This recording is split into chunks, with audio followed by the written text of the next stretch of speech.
Capítulo 2.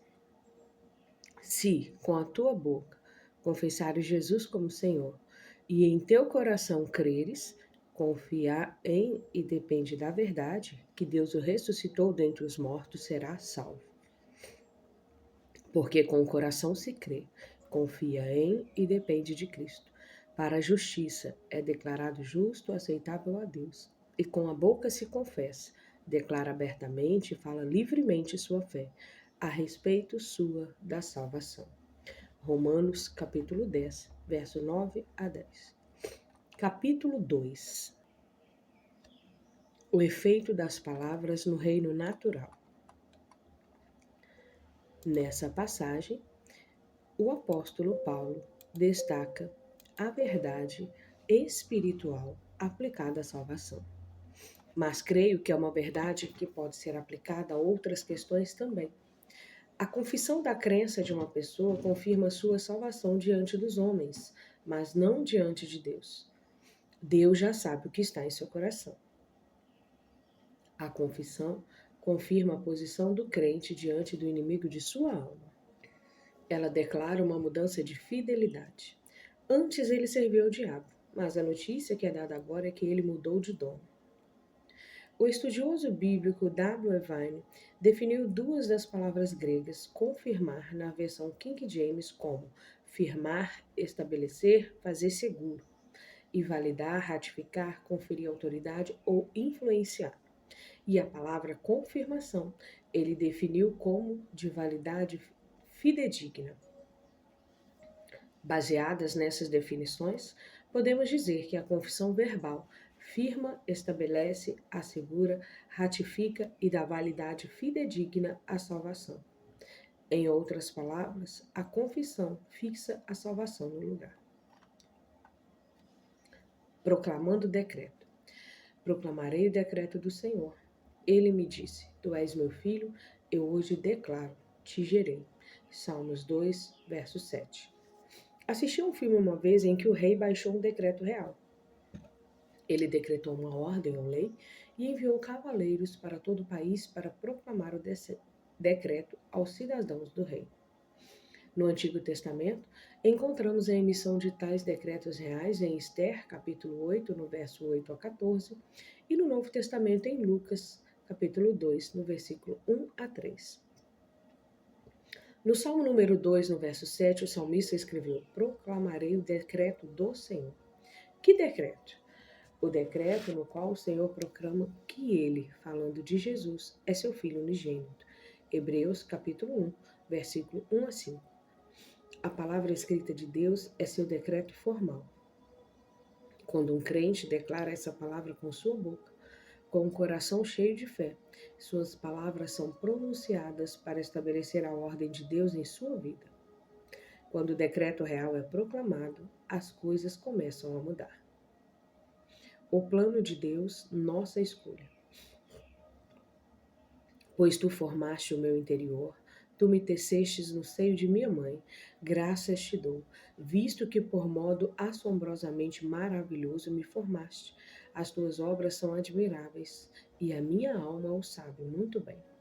Os meus ossos não te foram encobertos, quando no oculto fui formado e entretecido, como se tecido de várias cores, como nas profundezas da terra, uma região de trevas e mistério.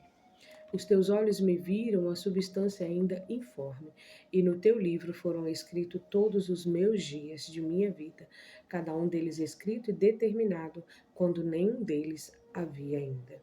Salmo 139, do verso 13 ao 16. O plano de Deus para a nossa vida tem sido estabelecido no reino espiritual, desde antes da fundação do mundo, e é um plano bom, como vemos em Jeremias, capítulo 29, no versículo 11. Eu é que sei que pensamentos tenho a vosso respeito, diz o Senhor. Pensamentos de paz e não de mal, para vos dar o fim que desejais. Satanás tem dado duro para destruir o plano do Senhor na maior parte de nossa vida e tem alcançado alto índice de sucesso. Deus enviou seu único Filho Jesus para nos resgatar e restaurar todas as coisas na ordem correta. Ele escreveu sua vontade para a nossa vida e se crermos e falarmos, isso começará a se tornar realidade. Algumas pessoas creem em muitas coisas, mas veem muita pouca manifestação delas. Talvez seja porque creem, mas não falam.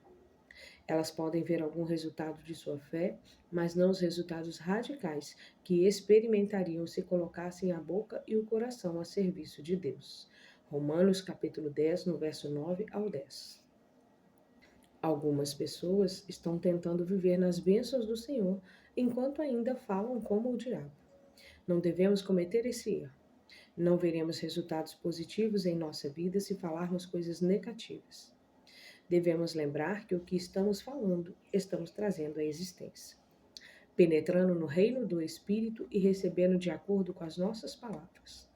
Podemos penetrar no reino de Satanás, o reino das maldições, e obter coisas más, negativas, ou podemos penetrar no reino de Deus, o reino das bênçãos, e obter coisas boas e positivas. A escolha é nossa. Criado e sustentado pela palavra de Deus. Pela fé, entendemos que foi o universo, durante eras sucessivas, formado, confeccionado, colocado em ordem e equipado para o seu propósito, pela palavra de Deus, de maneira que o visível veio a existir depois das coisas que não aparecem. Hebreus capítulo 11, no verso 3. A terra que Deus criou não foi feita de material que pudesse ser visto. Como lemos em Gênesis 1, Deus falou e as coisas começaram a aparecer. A luz, o céu, a terra, a vegetação, as plantas que davam sementes, as feras selvagens e os animais domésticos. A terra e tudo que nela foram criados do nada e hoje é sustentada por nada que possa ser visto. Em Hebreus capítulo 1, no verso 3, lemos que Deus está sustentando todas as coisas pela palavra do seu poder. O universo criado por suas poderosas palavras até hoje está sendo sustentado pela mesma coisa.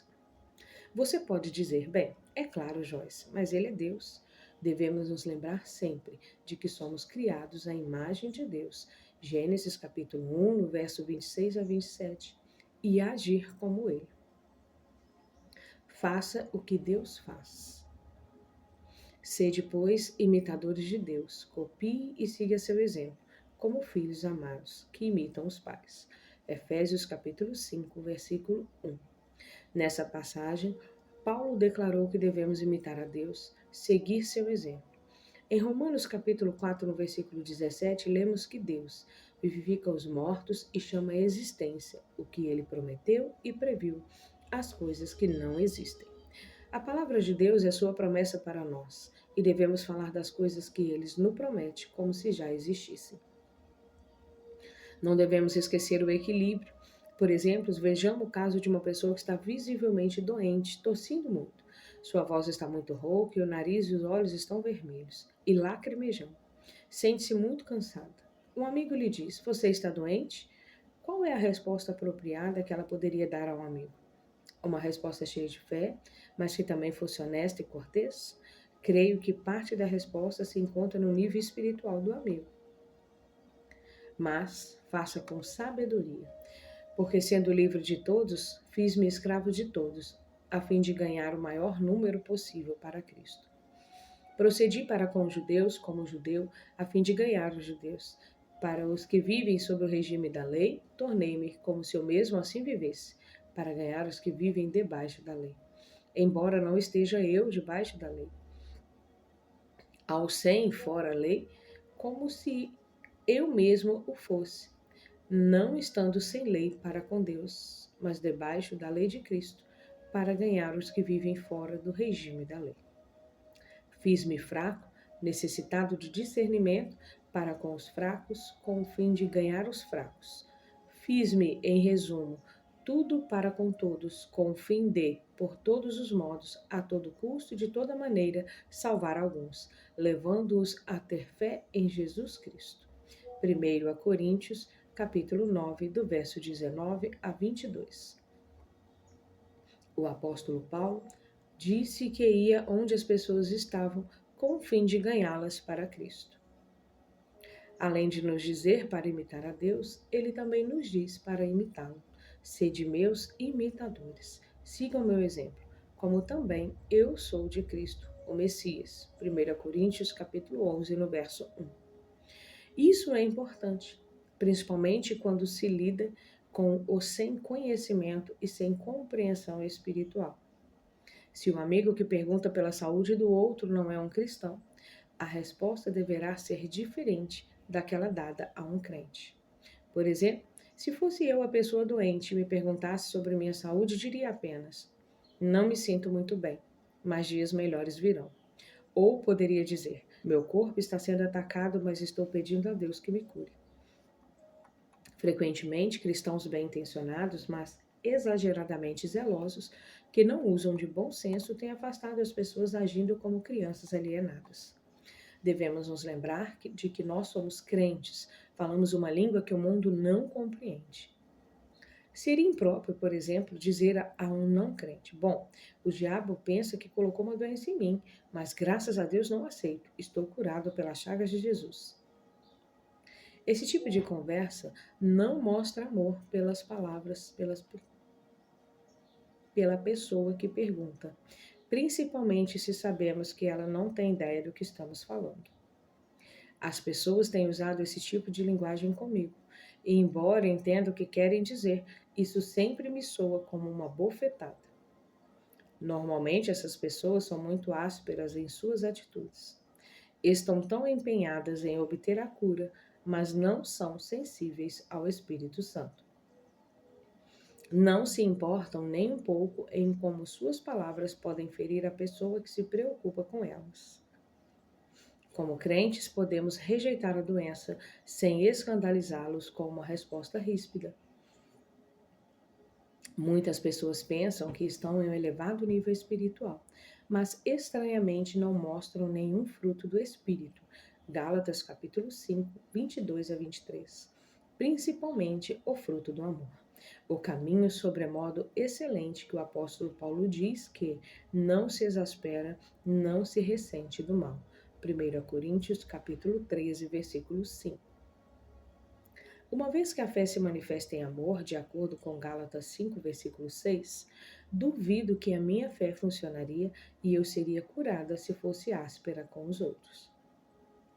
As pessoas não pretendem ser grosseiras, só estão inseguras porque pensam que se admitirem que estejam doentes, estarão fazendo uma confissão negativa. Se realmente estão doentes, e isso é óbvio para todo mundo, por que negar? Jesus é quem nos cura, e a verdade é mais poderosa do que o fato. Eu estava numa terrível confusão por ter sido abusada durante minha vida inteira, mas fui curada pelo poder da palavra de Deus e pelo Espírito Santo. Não tive de negar onde estive para chegar onde estou. Precisei encontrar uma maneira mais positiva de falar e permitir que minha fala fosse cheia de esperança em vez de desesperança, fé em vez de dúvida. Como imitadores de Deus, devemos fazer o que ele faz. Chama à existência as coisas que não existem. Romanos capítulo 4, versículo 17. E podemos fazê-lo sem ofender as pessoas que ainda não entendem. Podemos proclamar o decreto em particular e, quando alguém perguntar, podemos responder com palavras positivas e não deixar a outra pessoa pensando que os cristãos são de outro planeta e que tudo em que creem é estranho. Pessoas não espirituais têm de ser ensinadas, e nós também. O apóstolo Paulo compreendia esse fato. E o que quis dizer quando escreveu para a igreja em Corinto? Ora, o homem natural não aceita as coisas do Espírito de Deus porque eles são loucura, sem sentido ou significado, e não pode entendê-las, progressivamente reconhecer, compreender e ficar familiarizado com elas, porque elas se discernem espiritualmente. 1 Coríntios capítulo 2, versículo 14. Em uma passagem posterior, Paulo escreveu aos Colossenses: portai-vos com sabedoria, vivendo prudentemente e com discrição, para com os que são de fora, os incrédulos. A vossa palavra seja sempre agradável, temperada como se fosse, com sal, para saberdes como deveis responder a cada um, que lhe façam alguma pergunta. Colossenses capítulo 4, versículos 5 a 6.